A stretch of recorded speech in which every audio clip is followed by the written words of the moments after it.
Welcome back, guys. Today we are going to be doing the Sustainable Cloth Company Brielle with the Pant Add-On. And the Pant Add-On is purchased separately, and it can be mixed and matched with any of the other Sustainable Cloth Co.'s bodices. And the reason that I really like their bubble pant add-on and stuff is, well, first of all, they have several different types of pants. They have like flare pants and some like straight leg pants, and then also this the puffy drop crotch one, like you see a lot right now. So here is the pattern piece, and it's the same piece for the front and the back, which I love. I love that I don't have to have two big pieces. It's just one for front and back. And I am going to be doing the hemmed version. There is an option for cuffs, but I love that there's also an option for just hemmed because I love that look. And what's cool about these cuffs also, if you're doing that version, there's a line here, so you can just do a regular cuff, or you can do a fold over cuff. So it's extra long, you can fold it over, unfold it when they get a little bit taller. So I think that's really cool. So this is the only piece that I'm using for the bottom. And for the bodice, I'm using the Brielle. And the pieces that I'm using, because I know the pattern can look kind of confusing, but once you do it a bunch of times, you'll know what pieces you need.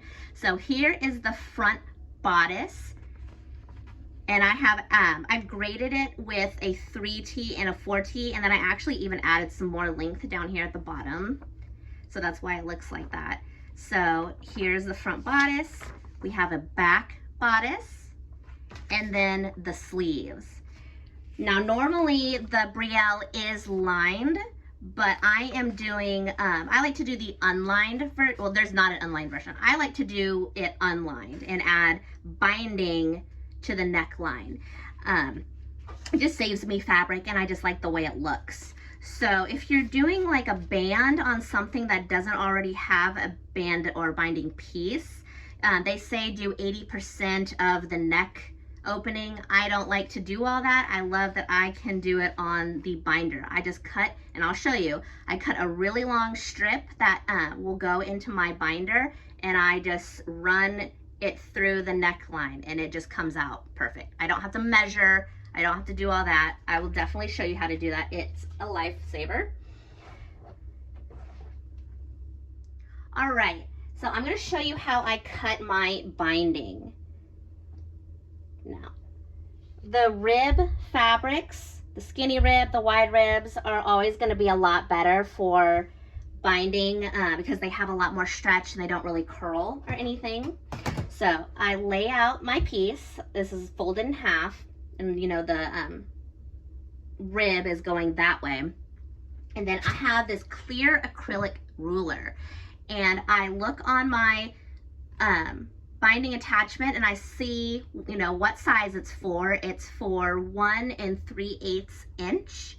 So what I do is I measure that on here, and then I put this piece of tape right there so that I know that that right there is 1 3/8 inch, and so I don't have to keep measuring it back and forth. So what I do is I go here, and I also use the grid lines on my cutting mat, and I make sure they're lined up so that I get that first cut really nice and straight. And then I go ahead and I cut that first edge off just so I know everything is straight and even. And then I go over here and I lay the ruler on top, and see, I can see right through, so I can line up that tape perfectly. And then I come in here and I cut. And there is your binding. I just always cut a really long piece because you would rather have more binding and just cut off the extra rather than not have enough and have to take it all off. So a lot of the times I go in and I'll cut a few strips just in case I mess up or anything. It's just always good to have extra. So I'm gonna cut 2. And now that we have all that cut, we're gonna go to the sewing machines. All right, we're over here at my sewing table, and what I'm gonna do is I'm gonna prepare everything for the sewing, for my cover stitch machine, so I don't have to keep going back and forth. I'm just gonna go ahead and get everything ready so that I can cover stitch everything all at once. So to do that, I'm going to take the bottom bubble piece. Here it is. And I'm going to take the other half and lay them, right sides together, like that. And I am going to sew down the side seams. Make sure they're all lined up. But sew down the 2 side seams. If you prefer to sew to hem in the round, you can go ahead and close up this crotch and then hem, but I like to sew flat, so I'm gonna leave this crotch open so that I can hem these on flat. All right, here is the side seams closed up on the bottom part of our romper. I'm gonna put that out of the way, and I'm going to get our bodice. Now, if you're doing the lined bodice, I do have a video about doing the burrito roll on if you're doing lined and sleeveless. And I've done some other lined bodices, so you can refer back to those videos to see how to do the lined bodice. But we are doing I'm doing the binding, and I'm showing you how to do that with a bodice that is normally lined. So we put the bodice pieces right sides together, and I'm gonna sew 1 shoulder. I've sewn the shoulder. Now I'm gonna get my sleeves ready for the cover stitch. I'm gonna make sure they're all lined up, and I'm gonna go ahead and make my snip up here at the top, so when I line it up on the bodice, I can line it up evenly. Do that again. And now we can go to the cover stitch with all of our pieces, including the binding that we cut. Okay guys, we are over here at my cover stitch. This is the Juki MCS 1500. I love this cover stitch. Here is the binder I'm going to be using. It's from Erica's Siskrin. You can I'll put a link to her group in the comments. But this is the binder that I have. It's the 35 millimeter, which comes out to about 1 3/8 inch. So I have in another video, I talk about the markings that I have and why I have them. So I'm gonna tape my binder down because this technically isn't for this machine, so you do have to tape it down. And I have marks for where it's supposed to go, so I can just easily find it every single time. So I have it taped down. And then for settings, I have played around a lot with different types of fabrics, and each fabric that I've binded with takes different settings, and it's honestly, you just have to sit there and play with it and play with it, and then when you find something that works, write it down so that you remember the next time what those settings were. So since I am using the MLA medium rib, I have written down over here, here's my little cheat sheet, what the settings are for that. So for my 35 millimeter binder and the MLA wide medium rib, I do my needles at around either 3 or 2, somewhere between there, and then my differential feed at N. So I'm gonna make sure that it's there at N. This is where my stitch length always is. I never change that. And then I'm actually gonna put it down here to almost, oh, not that one, to about a 2. I'm gonna do a 2. And then my bottom looper is at L, which is the loosest. And up here, I have found that I had to have my presser foot almost unscrewed like all the way because the presser foot was just pushing down so much on it that it was shifting the fabric a whole lot. So mine is unscrewed a lot. So those are my settings. Okay, and here is our strip of fabric, our binding. So what I'm gonna do is I'm gonna go to one of the ends and I am going to kind of snip off at an angle, so it's like that, and that just makes it easier to feed into the binder. And then over here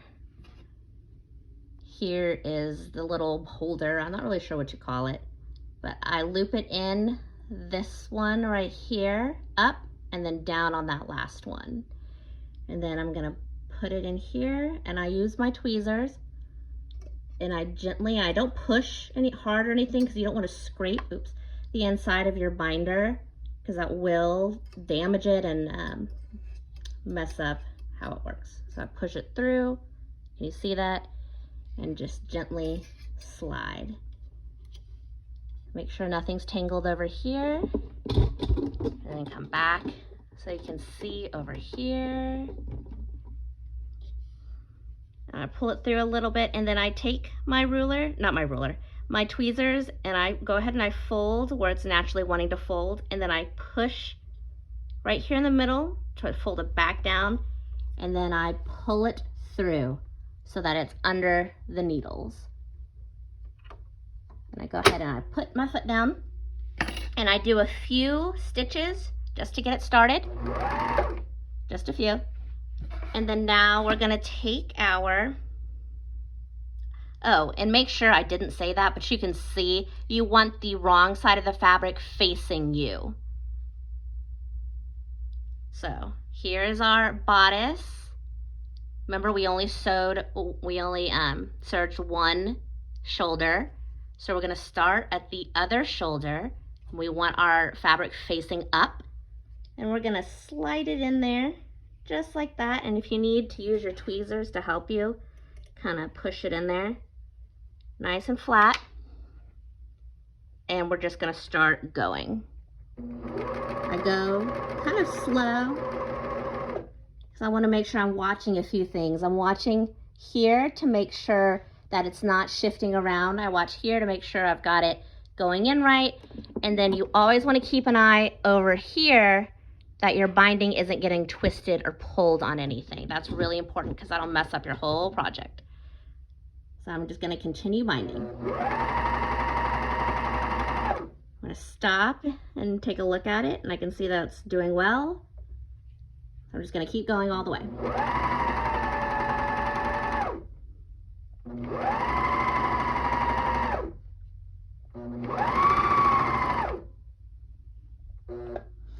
And here you can see that it's kinda comes out a little bit further. A lot of the times what I do is I just come in here and I kind of snip that at an angle to make that edge line up better. Keep going, checking everything.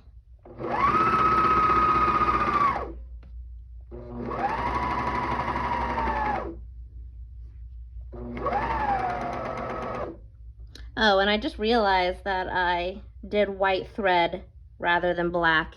I was not paying attention, but this is for my daughter, so it's okay. And then I go about an inch or so past the end, and then however your machine unlocks itself, I'm gonna pull it out and snip. Snip just kind of the rest of that. So here's one end, and it goes all the way around to that place where we started. I'm gonna snip a little bit of that as well. And so that is how you bind, well, anything really, but I didn't have to measure anything besides the binding width. I just made it really long and it's perfect. So that is my tips on how to use a binder. And so now I'm just going to hem my pants bottom and the sleeves. All right guys, so we're done cover stitching, hemming everything. Let's take our bottom piece with it right sides together like this, and we're gonna sew this crotch seam right here. Here is the crotch seam sewed, I don't think that's a word, sewn, excuse me, and I tucked the tails. I have a video about that as well. So that's done. We're gonna put this out of the way. Let's get our bodice. Here it is, and here's that binding that we added to it. So let's fold this down so it's right sides together, and we're gonna finish this shoulder seam right here. And I start over on this side so that all this extra gets cut off. All right, so here it is. I'm gonna cut this down a little bit, and then I'm gonna tuck this thread in.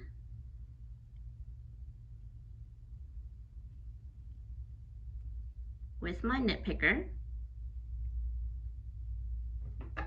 Cut off the extra. And then you can go back, and I will later off camera, and this weird seam right here, you can just fold it down and put a little straight stitch, just tack it down so that it will be nice and flat. So there's the bodice, binded and everything. And now we're gonna add our sleeves.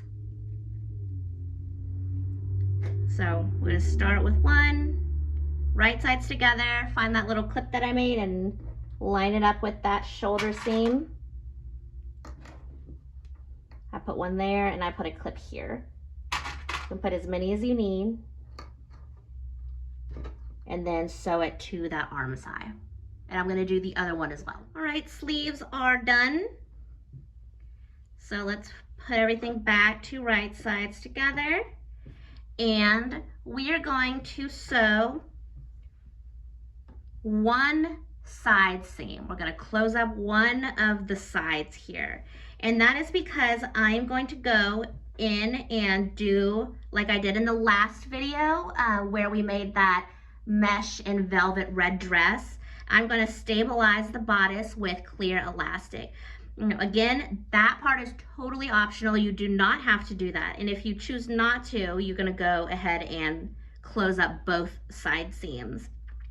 And I talk a lot about that in more detail in that video about stabilizing the bodice. So I'm gonna close up the side seam and then add the elastic here at the bottom. So here you can see that I closed that seam and I added a 1/4 inch clear elastic to the bottom. I did it on the wrong side. I just serged it on. Again, optional. And now I'm gonna close up this other side.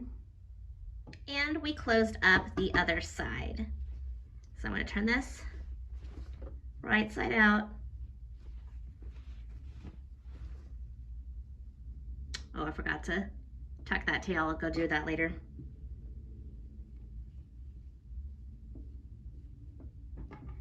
And I'm gonna lay it out like this. And we are going to gather the bottom part, the pant part of the romper. And as you know, from my other videos, I gather with elastic. So to do that, I measure twice the width of the bodice.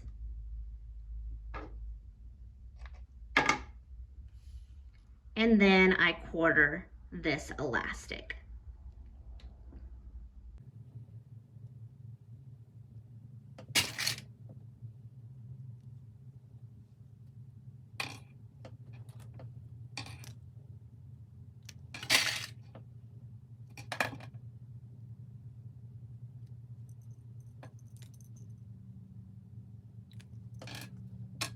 And now we're going to quarter the top of the bottom piece, this opening right here.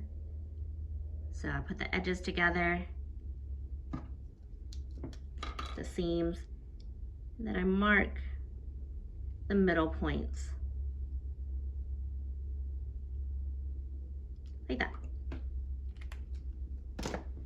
And now I'm going to take it, you could take it either to your sewing machine with a zigzag and put this on, or to your serger. I'm going to go to my serger and I'm going to start from one of them, either the side seams or the marks. I always start from the side seam, and then we're just going to stretch it as we go. We want the marks to all match up with the quarter marks that we made.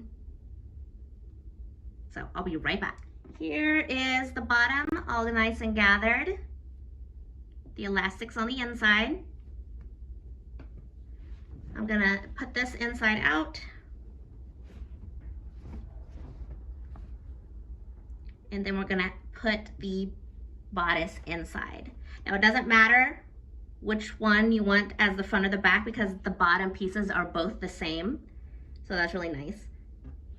So right sides together, I'm gonna put the bodice inside. And I'm gonna match up the side seams.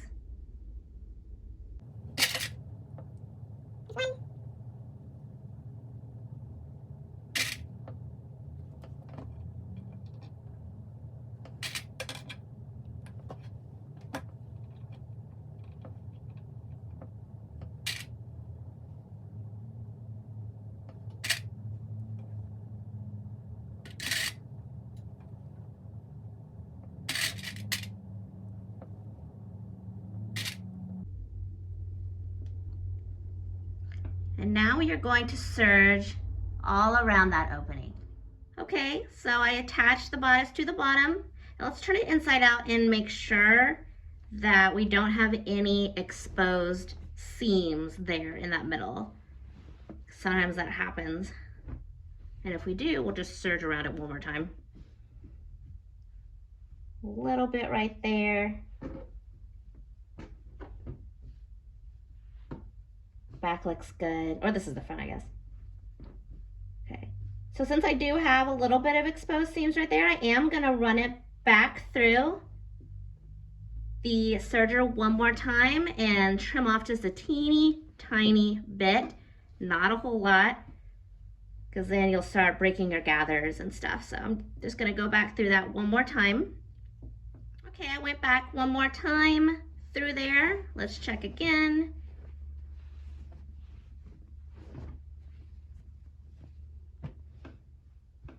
Back, I don't see any seams, and the front, no seams as well. So there it is, the finished product. Again, this is the Sustainable Cloth Co. Brielle with the Pant Add-On, the bubble pant. And we did unlined with binding for the neckline. I think it looks great. I'm very excited to try this on. So I hope this was helpful, guys. If you have any other questions, please put them in the comments, and be sure to join our group, the MLA VIP, MLA Fabrics VIP, and you can see everyone else's makes, all the fabric, all the new prints that come out. So we'll see you next time.